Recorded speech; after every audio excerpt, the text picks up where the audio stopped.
We'll now turn to our members. The first round, each member will have 6 minutes. Dr. Ellis, you have the floor for 6 minutes, please.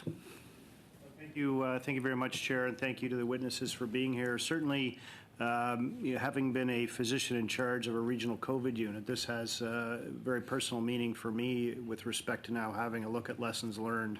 I guess I'll take a bit of umbrage with the AG report in terms of saying $1 billion worth of wasted vaccines is acceptable or expected or reasonable or successful, perhaps. That's the word that was used. On behalf of Canadians, I think that's a bit appalling. That is, of course, directly related to Vaccine Connect. Total cost of $59.1 million, of which $37.4 million was paid. We know that this was a failing system. People were using spreadsheets in this day and age is absolutely shocking. Simple question, did we pay the remaining $21.7 million, and why did we? Maybe indicate who you're directing the question to. Sure. Dr. How about Dr. Lucas? I'll pass to Dr. Kochar on that question. So most of the money would. Sorry. So the contract was with a contracting firm which was providing that services to us, and the rest of the money was actually spent in terms of making sure that we have the infrastructure available to make sure that that works. And Luke Gagnon is online in case you need a little bit more on that.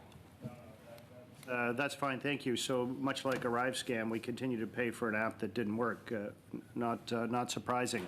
That being said, a question perhaps, again, it's hard with so many up there to know who to direct this to. So we've lost probably $1 billion worth of vaccines. How many contracts are there now outstanding, and how much more vaccine are we going to actually lose? We, Mr. Chair, we have many contracts which are in currently, which we have based on the advanced purchase agreement. They are with different vaccine manufacturers. The details are with our colleagues in PSPC, but just reminding that these are evolving scenarios with bivalent vaccines coming on board too. So we continue to move to obtain those specific vaccines which are current and which we can use on Canadian population. Well, that's fine. Thank you for that response. The question, though, is how many more vaccines are we on the hook for? What are we going to do with them? Are we going to lose them because we can't track expiry dates and cost us another multi-billions of dollars? Perhaps Ms. Reza could answer that. Thank you for the question. As Harpreet alluded to, we have 7 APAs. I think 6 of them have received regulatory approval. We had an opportunity to purchase up to 412 million doses. Some of those are firm, some of those are options that are triggered at the request of Canada. We continue to work with all of the suppliers to adjust the supply based on demand. So I guess my question then is, how many of those are firm contracts? How much money are we on the hook for? Each of the APAs have a firm portion to them, usually reflective of the type of... I get that part. How much is it? I think we'll have to come back to you with details. They range in about, do we have the number of firm contracts on hand, or firm doses?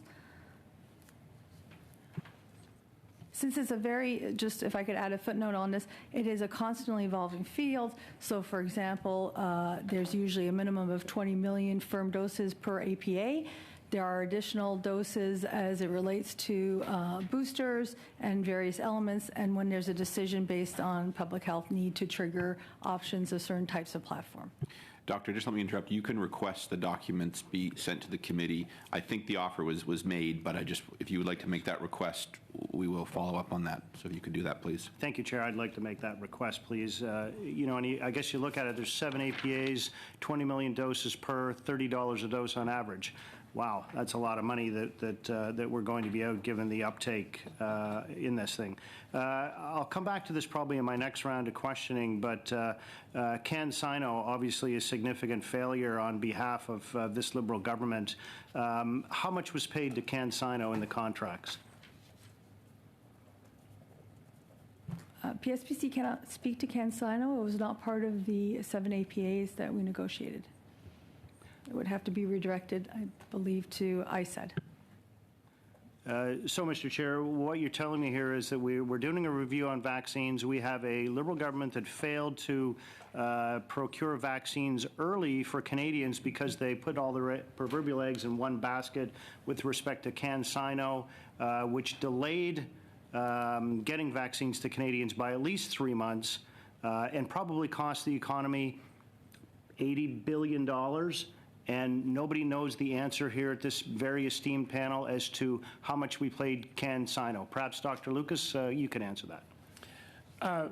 Mr. Chair, what I would indicate is that the advanced purchase agreements with the 7 manufacturers were concluded between the summer and fall of 2020.